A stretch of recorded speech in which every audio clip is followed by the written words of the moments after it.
Hello दोस्तों, live study channel में आप लोग का स्वागत है। और आज हम लोग पढ़ने वाले हैं पादप हार्मोन्स के बारे में कि पादप हार्मोन्स कितने प्रकार के होते हैं और पादप हार्मोन कैसे काम करते हैं पादपों में। तो पादप यानी कि पेड़ पौधा में दोस्तों जो हार्मोन्स उपस्थित होते हैं जिसके कारण पौधे में जो भी क्रियाएं होती है वो हार्मोन्स के कारण होता है। पौधे में वृद्धि कैसे होती है वो भी हार्मोन के कारण होता है। कौन सा हार्मोन पौधे में रुकावट करता है वो सभी हार्मोन्स के कारण होता है। नहीं, पौधे में वृद्धि होना, पौधे का सिकुड़ जाना या पौधे में जो भी प्रकार की क्रियाएं होती है जैसे कि मान के चलिए कि श्वसन क्रियाएं पौधे में होती है, तो सब ये पौधे में जो जितना भी प्रकार का क्रियाएं होती है सब ये हार्मोन्स के द्वारा होती है। इसलिए हम जानेंगे आज के पादप हार्मोन कितना प्रकार का होता है और कौन कौन से हार्मोन का पादप में क्या क्या काम होता है। ठीक है, तो पादप हार्मोन आप समझ गए होंगे। तो पादप हार्मोन दोस्तों दो प्रकार का होता है। पादप हार्मोन कितना प्रकार का होता है? दो प्रकार का। एक होता है आपका वृद्धि प्रवर्धक पादप, वृद्धि प्रवर्धक हार्मोन्स, और दूसरा होता है वृद्धि रोधी हार्मोन्स। यानी वृद्धि प्रवर्धक हार्मोन्स का मतलब होता है कि जो हार्मोन के द्वारा, यानी ऐसा हार्मोन्स जिनके द्वारा पादप में यानी कि पौधे में क्या होता है, वृद्धि होती है, उसे हम कहते हैं वृद्धि प्रवर्धक हार्मोन्स। वृद्धि प्रवर्धक हार्मोन्स मुख्यतः 5 प्रकार की होती है। देखिए मुख्यतः कितना प्रकार का होता है? 5 प्रकार का। नंबर 1 में क्या है कि जिब्रेलिन। जिब्रेलिन दोस्तों जो क्या करता है कि पौधे में अंकुरण करवाता है, और उसके बाद जो है यानी कि जो बीज होता है उसमें सबसे पहले आप देखेंगे चना में ही देखते होंगे, उसमें क्या होता है सबसे पहले अंकुरण आता है, तो वहां पर भी ये अंकुरण में भी ये जिब्रेलिन काम करता है। उसके बाद पौधे का जो वृद्धि होता है, वृद्धि में नियंत्रण रखता है। ये नियंत्रण रखने का काम किसका है वृद्धि में? ये काम है आपका जिब्रेलिन का।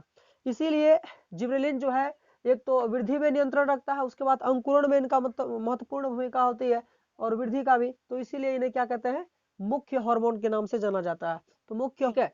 आपको एग्जाम में अगर पूछ दिया जाए कि इनमें से मुख्य हार्मोन कौन है, तो देख लीजिए जिब्रेलिन है। ठीक है, तो अब उसके बाद दोस्तों क्या है कि ऑक्सिन या ऑक्सिन, कहीं पर किसी बुक में आपको ऑक्सिन लिखा हुआ मिल सकता है और किसी बुक में आपको क्या कहते हैं कि ऑक्सिन लिखा हुआ मिल सकता है। तो ये ऑक्सिन क्या काम करता है कि पौधे को ऊपर की ओर खींचता है। पौधे को क्या करता है? ऊपर की ओर खींचता है। यानी कि जिस तरफ से सूर्य का प्रकाश पड़ता है ना, तो वो इस हार्मोन के कारण ऑक्सिन जो हार्मोन है उसको वही साइड मतलब उस तरफ सूर्य की तरफ ही बढ़ाना स्टार्ट कर देता है। ज्यादातर पौधे क्या करता है कि इस हार्मोन की उपस्थिति में ऊपर की ओर बढ़ना चालू कर देता है। तो ऊपर यानी और अर्थात और बोल सकते हैं क्या, जिस प्रकार सूर्य की रोशनी पौधे पर पड़ता है पौधे उसी ओर क्या होता है जाना स्टार्ट कर देता है, घूम जाता है। जैसे सूर्यमुखी का पौधा आप देखेंगे तो उसमें जो प्रकाश पड़ता है वो सूर्य की तरफ ही बढ़ना स्टार्ट कर देता है, और सूर्य की तरफ यानी कि घूम जाता है, झुकाव कर देता है। जो प्रकाश की ओर जो झुकाव करता है, इसीलिए हम क्या कह सकते हैं कि प्रकाशनुवर्तन।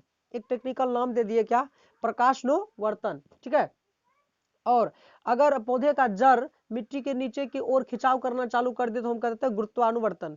तो ये टेक्निकल नाम है, वैज्ञानिक भाषा में इसको कहा जाता है। प्रकाश की ओर अगर पौधा झुकाव करना स्टार्ट किया तो उसको कहते हैं प्रकाशनुवर्तन, और पौधे का जड़ अगर मिट्टी के नीचे झुकना स्टार्ट कर दिया, करना बहुत ज्यादा बढ़ना स्टार्ट कर दिया, तो उसको कहते हैं गुरुत्वानुवर्तन।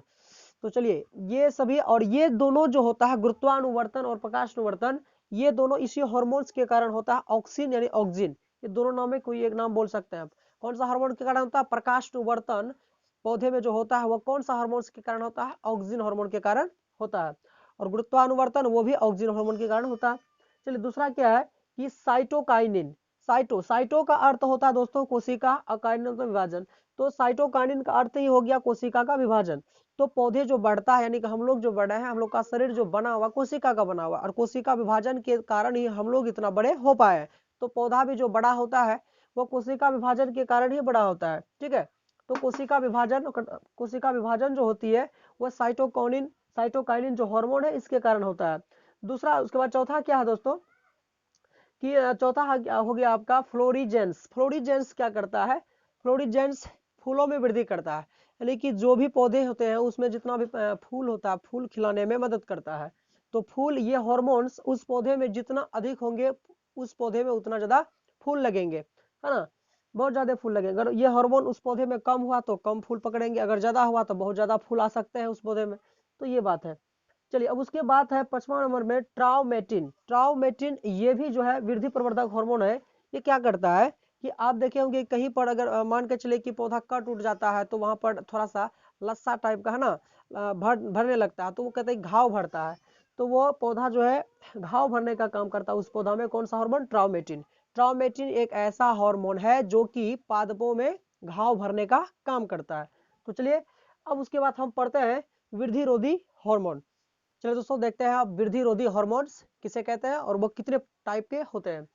तो वृद्धि रोधी हार्मोन का मतलब दोस्तों कि जो वृद्धि में क्या करता है? अवरोध उत्पन्न करता है, रोकता है, पौधे को विकसित होने में रोकते हो, कि जो पादप में क्या करेगा? वृद्धि को रोकेगा और पौधे को विकसित होने में बाधा उत्पन्न करेंगे, उसे हम कहते हैं वृद्धि रोधी हार्मोन्स। उसके बाद इसका कैटेगरी जो दोस्तों, एक वृद्धि रोधी हार्मोन्स में आता है एब्सिसिक एसिड, जिसको हम संक्षिप्त में ABA बोलते हैं। एब्सिसिक एसिड जिसको हम संक्षिप्त में क्या बोलते हैं? ABA बोलते हैं। ये दोस्तों करता क्या है कि आप देख सकते हैं ये क्या कर रहा था कि ये वृद्धि को, अंकुरण को और कोशिका विभाजन को रोकता है। यानी कि पादप में ये किसको किसको रोकता है? ये रोकता है वृद्धि को, अंकुरण को और कोशिका विभाजन को ये रोकता है। कौन? Abscisic acid. उसके बाद दोस्तों क्या होता है कि एथिलीन। एथिलीन यानी कि C2H2 इसका सूत्र होता है C2H2 रासायनिक नाम।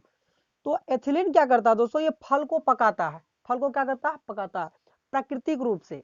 किस रूप से? प्राकृतिक रूप से। यानी कि पादप में जो फल लगते हैं और फल को जो प्राकृतिक रूप से ही पक जाता है, यानी हम लोग देखते हैं ना कि कोई फल जो है पेड़ में ही क्या हो गया? पक गया। पादप में क्या होता है? पक जाता है, अपने से पक जाता है। तो अपने से जो पक जाता है वहां जो हार्मोन से काम करता है वो एथिलीन हार्मोन्स के कारण क्या करता है? वह पक जाता है। और यह हार्मोन जो दोस्तों वो गैसीय रूप में रहता है। किस रूप में रहता है? गैसीय रूप में रहता है।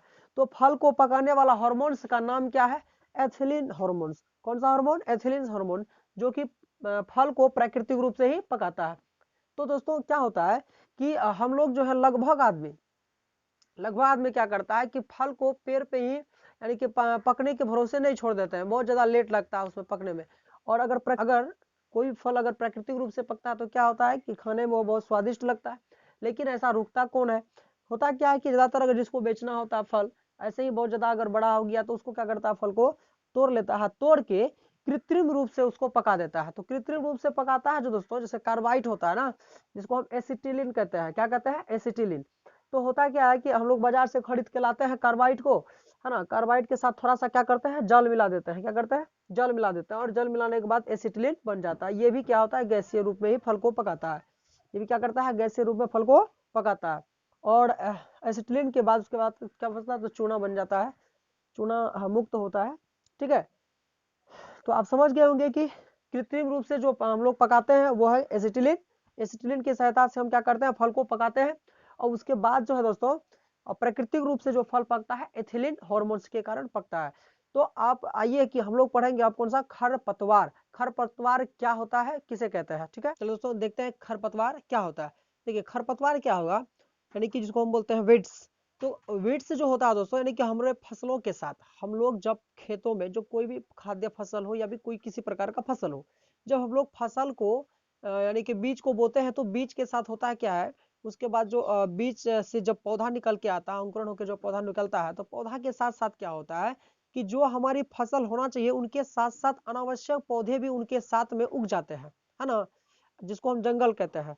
तो जंगल भी कहते हैं उसको। अनावश्यक जो पौधे होते हैं दोस्तों, वो होता क्या है? उससे हानि क्या होता है फसलों में कि जितना भी प्रकार का हम लोग यूरिया, पोटास, जितना भी प्रकार का खाद देते हैं अपने फसलों में, तो उस फसलों के साथ साथ जो भी अनावश्यक पौधे होते हैं, जो फसलों को जो नमी को, मतलब जो फसल को जो नमी मिलता है उस यूरिया से, पोटास से, यानी जितना अन्य प्रकार के जो खाद होती है उनसे भी जितना भी नमी एक पौधे को मिलता है, जो फसल वाली पौधे होती है, उनके साथ साथ जो अनावश्यक पौधे होती है वो भी क्या करता है? उस नमी को लेने लगते हैं। जो कि मान के चलिए कि हम जो भोजन दिए थे वहां तो पौधे के लिए भोजन दिए थे जिनका फसल को जरूरत था, लेकिन वो उस नमी का उपयोग, उस खाद का उपयोग क्या कर लेता है? वो जंगल कर लेता है, जिसका काम नहीं आ पाता है, अनावश्यक जो पौधे होते हैं। तो किसी भी फसलों के साथ जो अनावश्यक पौधे उगते हैं उसे हम कहते हैं खरपतवार। क्या कहते हैं? खरपतवार। और उसको हटाना बहुत ज्यादा क्या होता है? आवश्यक होता है। समझ गए ना आप? खरपतवार क्या होता है? फसलों के साथ साथ जो अनावश्यक पौधे उगते हैं उसे कहते हैं हम खरपतवार। और खरपतवार क्या करता है, जो हम लोग के फसलों को जो यूरिया पोटास ये सभी जो नमी मिलता है फसलों को मिलना चाहिए, वो फसल को मिलने के साथ साथ और भी क्या करता है, वो खरपतवार क्या करता है उस नमी को ले लेते हैं, जिससे कि फसलों में वृद्धि नहीं हो पाती है। तो उस खरपतवार को हटाना फसलों से बहुत ज्यादा अति आवश्यक होता है। सॉरी, फसलों से उस खरपतवार को किस तरह से निकाला जाता है, तो हम लोग क्या करते हैं कि फसलों से जो भी फसलों के साथ साथ जब भी कोई खरपतवार उगता है तो हम उसको क्या करते हैं कि फसलों से अलग करते हैं। तो अलग करने के लिए कोई ना कोई दवाई का प्रयोग करते हैं, जिससे कि खरपतवार से हम लोगों को उपचार मिल जाता है। जैसे तो अनावश्यक पौधे के बारे में देख लिए, जैसे कि हम क्या करते हैं कि सीमाजीन का प्रयोग करते हैं, यानी कि जिस दवा का हम क्या करते हैं खरपतवार से, जिस दवाई का प्रयोग खरपतवार को हटाते हैं, जिस दवाई का प्रयोग से खरपतवार को हटाते हैं उसे खरपतवार नाशी कहा जाता है। क्या कहता है, खरपतवार नाशी कहा जाता है। तो खरपतवार नाशी जैसे एक एग्जाम्पल ले ले हम, सीमाजीन, बहुत सारे किसान क्या करता है सीमाजीन का प्रयोग करके खरपतवार को हटा देते हैं। उसके बाद जो है और एक दवा का नाम और है जिसको हम कहते हैं 2,4-D। 2,4-D तो बहुत सारे एग्जाम में पूछता है कि 2,4-D का फुल फॉर्म क्या होता है। तो 2,4-D का जो फुल फॉर्म जो दोस्तों होता है dichlorophenoxy acetic acid, dichlorophenoxy acetic acid होता है। तो आप यहाँ पर देख सकते हैं। चलिए हम खरपतवार समझ गए, अब मिलते हैं अगले वीडियो में। इस वीडियो को देखने के लिए धन्यवाद। और अगर इस चैनल को सब्सक्राइब नहीं किए हैं तो सब्सक्राइब कर लें। इसके लिए थैंक यू।